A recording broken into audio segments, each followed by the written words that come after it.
بابا بلے شاہ کا اصل نام عبداللہ شاہ تھا۔ آپ رحمۃ اللہ علیہ 1680 عیسوی میں مغلیہ سلطنت کے عروج میں اوچ گلانیہ میں پیدا ہوئے۔ کچھ عرصہ یہاں رہنے کے بعد قصور کے قریب پانڈو دوستوں سے میری گزارش ہے کہ ہمارے چینل کو سبسکرائب کریں اور ساتھ ہی بیل آئیکن کا بٹن پریس کر دیں۔ بابا بلے شاہ ایک پنجابی صوفی شاعر تھے۔ بابا بلے شاہ کا اصل نام عبداللہ شاہ تھا۔ آپ رحمۃ اللہ علیہ 1680 عیسوی میں مغلیہ سلطنت کے عروج میں اوچ گلانیہ میں پیدا ہوئے۔ کچھ عرصہ یہاں رہنے کے بعد قصور کے قریب پانڈو میں منتقل ہو گئے۔ ان کے والد صاحب کا نام شاہ محمد درویش تھا، جو مسجد کے امام تھے اور مدرسے میں بچوں کو پڑھاتے تھے۔ بابا بلے شاہ نے والد سے ابتدائی تعلیم حاصل کی، بعد میں قصور جا کر قرآن و حدیث، فقہ اور منطق میں اعلیٰ تعلیم حاصل کی۔ قرآن اور ناظرہ کے علاوہ گلستان، بستان بھی پڑھی اور شتاریہ خیالات سے بھی مستفید ہوئے۔ ایک خاص سطح تک حصول علم کے بعد ان پر انکشاف ہوا کہ دنیا بھر کے علم کو حاصل کر کے بھی انسان کا دل مطمئن نہیں ہو سکتا۔ روایت ہے کہ بعض برے حالات کی وجہ سے وہ اوچ گلانیہ سے نقل مکانی کر کے ملک وال چلے گئے۔ وہاں بھی ان کی درویشی اور صوفیانہ مسلک کی وجہ سے انہیں امام مسجد بنا دیا گیا۔ کچھ لوگوں کا خیال ہے کہ حضرت بلے شاہ کی پیدائش اوچ گلانیہ میں ہوئی تھی، جبکہ دوسرے یہ اصرار کرتے ہیں کہ حضرت بلے شاہ کی پیدائش پانڈو کے علاقے میں ہوئی تھی۔ یہ بات زیادہ قرین قیاس معلوم ہوتی ہے، کیونکہ حضرت بلے شاہ کے مرشد حضرت شاہ عنایت نے ایک کتاب نافع السالکین مرتب کی تھی، جس میں بلے شاہ کے بارے میں قدر تفصیلی نوٹ ہے، جس کے مطابق حضرت بلے شاہ کی پیدائش اوچ گلانیہ میں ہوئی تھی۔ حضرت عنایت شاہ سے حضرت بلے شاہ کا تعلق بہت قریبی تھا، اس لیے ان کے ورشن کو قبول کرنے میں کوئی ترد نہیں ہونا چاہیے۔ اس قسم کا ابہام حضرت بلے شاہ کی پیدائش کے بارے میں بھی ہے، کسی نے تاریخ کا حتمی تعین نہیں کیا۔ خزینہ الصفیہ 1858 میں شائع ہوئی تھی۔ اس کے مصنف مفتی غلام سرور لاہوری نے حضرت بلے شاہ کے حالات کے بیانات میں ان کی تاریخ پیدائش کے بارے میں خاموشی اختیار کی ہے، لیکن 1750 میں ان کا سن وفات بتایا گیا۔ پانڈو کے لاہور سے 28 کلومیٹر دور قصور کی طرف جاتی ہوئی سڑک سے دائیں جانب 4-5 کلومیٹر اندر واقع ایک چھوٹا سا گاؤں ہے، جو آج بھی اتنا ہی پسماندہ ہے جتنا حضرت بابا بلے شاہ کے زمانے میں ہوگا۔ آج بھی لوگ کھیتوں کے بنوں پر بیکار بیٹھے ہوتے ہیں یا نوجوان مویشی چراتے ہیں۔ گاؤں کے وقت سے قدرے ہٹ کر حضرت بابا بلے شاہ کا موروثی گھر ہے، جس کی شکل بدلی ہوئی ہے۔ یہاں حضرت بابا بلے شاہ کی جوانی کا کچھ عرصہ بسر ہوا تھا۔ یہاں وہ مسجد بھی موجود ہے جس کے امام حضرت بابا بلے شاہ کے والد تھے اور جس کی تعمیر پانڈو خان نے کی تھی۔ حضرت بابا بلے شاہ اور اس کی دونوں بہنوں نے شادی نہیں کی تھی، اس لیے اس کے خاندان کا کوئی وارث نہیں ہے۔ پانڈو کے میں ایک چھوٹا سا عمارتی کمپلیکس ہے۔ قدرے بلند جگہ پر ایک بڑا سا ہال ہے جس کے اندر 3 قبریں ہیں۔ درمیان کی قبر حضرت بابا بلے شاہ کی والدہ کی ہے، جس کا نام فاطمہ بی بی تھا۔ اس کی دائیں اور بائیں اس کی دونوں بہنوں سغرا بی بی اور سکینہ بی بی کی قبریں ہیں۔ حضرت بابا بلے شاہ کی مسجد کی دوسری جانب ایک سبز گنبد ہے، جس کے نیچے بلے شاہ کے والد دفن ہیں۔ اس سے ملحقہ پانڈو خان کی مسجد ہے، جس کے امام حضرت بابا بلے شاہ کے والد تھے۔ حضرت بابا بلے شاہ نے اپنی ابتدائی تعلیم اپنے والد سے حاصل کی تھی، جس کے بعد انہیں مزید تعلیم کے لیے قصور بھیج دیا گیا، جہاں وہ اس علاقے کے مشہور عالم حافظ غلام مرتضیٰ کے شاگرد بن گئے، جن سے حضرت بابا بلے شاہ نے مذہبی تعلیم کے علاوہ عربی، فارسی اور تصوف کی تعلیم بھی حاصل کی۔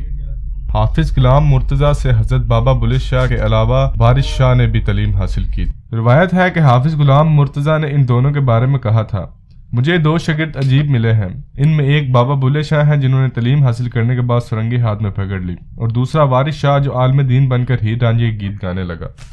حقیقت کی تلاش بابا بلے شاہ کو مرشد کامل عنایت شاہ قادری کے در پر لاہور لے آئی۔ مرشد ذات کے رائی تھے، جبکہ پیشہ کھیتی باڑی اور باغبانی تھا۔ آپ کو اپنے مرشد سے بے پناہ عقیدت اور محبت تھی، جیسے مولانا رومی کو شمس الدین تبریزی اور امیر خسرو کو نظام الدین اولیاء سے۔ ایک سید کرائی کو اپنے مرشد مان لینے پر بلے شاہ کو اپنی باوجوں ذات برداری کی مخالفت اور لوگوں سے طعنے بھی برداشت کرنے پڑے، لیکن آپ نے اپنے مرشد کا دامن نہ چھوڑا اور ان طعنوں کو اپنے کلام کے ذریعے بھرپور جواب دیا۔ اپنی شاعری میں مذہبی ضابطوں پر ہی تنقید نہیں کرتے، بلکہ ترک دنیا کو بھی بھرپور انداز میں مذمت کرتے ہیں اور محض علم کے جمع کرنے کو وبال جان قرار دیتے ہیں۔ علم کی مخالفت اصل میں علم بغیر عمل کی مخالفت ہے۔ یہی بات انہوں نے اپنی کافیوں کے ذریعے سمجھانے کی کوشش کی۔ بلے شاہ کے دور میں مغلیہ سلطنت داخلی اور خارجی مسائل کی وجہ سے ضب و حالی کا شکار تھی۔ معاشرہ تباہی کے دروازے پر کھڑا تھا، انسان بے بس ہو چکا تھا، لوگ ایک خدا کے بجائے تہمات میں الجھے ہوئے تھے۔ لیکن بابا بلے شاہ کو اللہ تعالیٰ کی طرف سے یہ خوبی عطا تھی کہ آپ فانی انسان کو تصویر کا دوسرا رخ اپنے کلام کے ذریعے سمجھانے کی بھرپور صلاحیت رکھتے تھے۔ انہوں نے یہ یاد کرانے کی کوشش کی کہ اے ابن آدم، تیری کوئی شناخت نہیں، تو کچھ نہیں، تو فانی ہے، تم گمنام ہے، مٹی کے ساتھ مٹی ہونے والا ہے، تیری کوئی حیثیت نہیں۔ بابا بلے شاہ بچپن ہی سے درویش شفت انسان تھے۔ یہ درویشیت ساری زندگی ان کے ساتھ ہم کلام رہی۔ بابا بلے شاہ کے اندر کی دنیا کی سب سے بڑی خصوصیت یہ ہے کہ وہ مسیحیت، روحانیت اور انسانیت سے مزین تھے۔ ہر وقت ان کے اندر کی دنیا میں رقص و ثروت کی روشنی پھوٹتی رہتی تھی، اس لیے وہ اپنے زمانے میں سب سے بڑے باغی اور انقلابی کہلائے۔ بابا بلے شاہ اس کائنات کی ایسی ہستی ہیں جو صدیوں بعد پیدا ہوتی ہے۔ بابا بلے شاہ ملامتی صوفی سلسلے کی ایسی کڑی ہے جن کا درس محبت، عشق، امن اور آزادی تھا، اس لیے وہ ملامتی صوفی کہلائے۔ بابا بلے شاہ جیسی ہستیاں بے مثال ہوتی ہیں۔ ایسی ہستیاں ہمیشہ کائنات میں رقص و ثروت میں رہتی ہیں، کبھی مرتی نہیں۔ شاید اس لیے انہوں نے فرمایا تھا کہ بلے شاہ اسی مرنا نہیں، گور پیار کوئی ہور۔ بابا بلے شاہ نے عشق کی فلسفی سے انسان کو انسانیت، آزادی اور محبت سے روشناس کرایا۔ وہ ایسا کائناتی انسان تھا جس نے عشق کو ہی اوڑھنا بچھونا بنا لیا تھا۔ اپنی ذات اور انا کو فنا کرتے ہوئے اس نے صرف انسانیت کا چہرہ دنیا کے سامنے پیش کیا۔ بابا بلے شاہ اورنگزیب عالمگیر کے دور کے چشمدید گواہ تھے، اس لیے مفتی اور ملا ان کے خلاف تھے اور فتوے دے رہے تھے، اسے کافر کہہ رہے تھے۔ ہر طرف افراتفری تھی، مغل سکھوں کو قتل عام کر رہے تھے اور سکھ مغلوں کو مار رہے تھے۔ بابا بلے شاہ نے صوفیانہ شاعری کے ذریعے اورنگزیب عالمگیر کی حکمرانی کو چیلنج کر دیا۔ ادھر سے مفتیوں نے فتوے دیے کہ اس کی شاعری کافرانہ ہے، اس لیے اسے ملک بدر کر دیا جائے۔ فتوے بھی جاری تھے اور بلے شاہ کا انسانیت سے بھرپور کلام بھی اپنے جوبن پر تھا۔